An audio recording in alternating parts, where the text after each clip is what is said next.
Welcome to DIY Reefers. I'm back with another update on the 40 breeder. Last update, I talked about how much algae was in the tank and the problems that it was giving me. It was unsightly, it was aggravating a lot of the corals, and I just didn't like it. I mean, nobody wants algae in the fish tank when you are supposed to see a nice looking tank, some purple rocks, and all this good stuff. So I've been battling this algae. I decided that I wanted to do water changes. I did a water change every other day for about a week. And at the time of the water change, I would clean the algae, I would test the water parameters and everything and make sure everything was good. Everything was good, and I saw a positive response in the corals, like in the tank. So I pretty much realized, I was like, okay, well, the algae's gone. Things are going a whole lot better. Looks nice.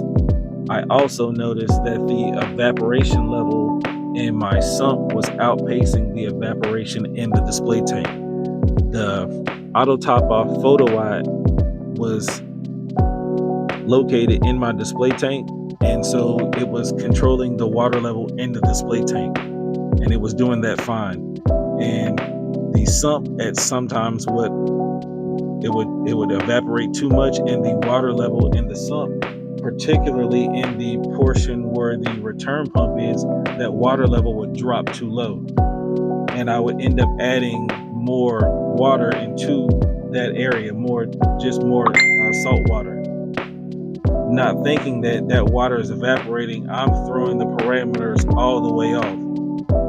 So what I did is I actually moved the auto top off photo eye into the sump, into that compartment where the return pump is, and I also situated the hose there.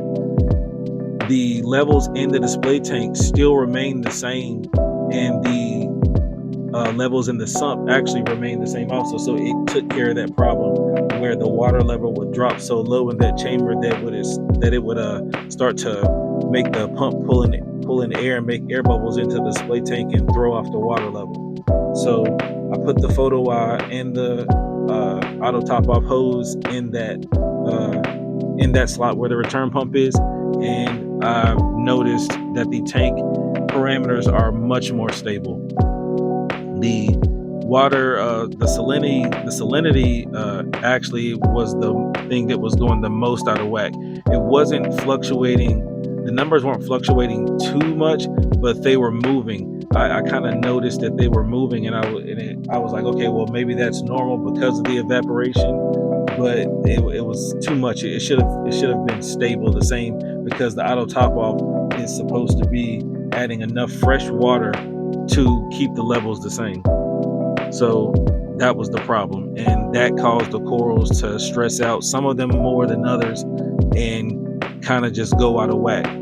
Since I've changed that, I've actually noticed that the Duncan corals that I still had have responded a whole lot more, and they've actually started to come back out more. The other corals they weren't as affected much, but the Duncan and the Goniopora actually are doing a whole lot better. The colors coming back in the Gani, and the polyps are starting to come back out, even though it is new, and I was kind of thinking that it might have been some of it due to it kind of getting used to the tank. It was still not looking like it should, but it's doing a whole lot better now, and that's because the levels are more consistent now. So the more you know, I mean, I learned something that's going to help me keep a more stable environment, which is ultimately what you want. You want the tank to be as stable as you can get it.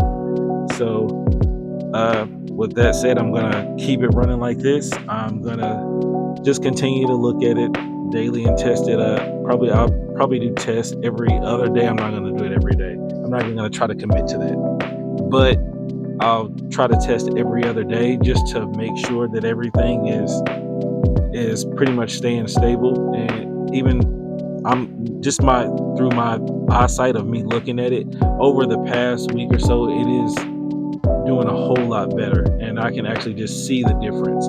But still, you wanna be for sure. So, I mean, that was just it for this update. I am still thinking about adding a few more fish. I'll probably end up adding a couple of cardinals or maybe one. I'm not sure. If I do one, I also may add a couple of clowns. I mean, there's just a lot of different things I've been looking at. Haven't really made up my mind yet, but I'm gonna get something in here. Uh, from what I already have, I should be able to add about 4 more fish just based on the size of the fish that I'm gonna be adding. And I mean, anything looking to outgrow the 40 breeder, I mean, it's always a possibility of me getting a larger tank in the future. I mean, who knows? But I want to get this the way I think it should be first, and then I'll think about that. But I want to thank you for watching the video, and don't forget to like and subscribe. Thank you.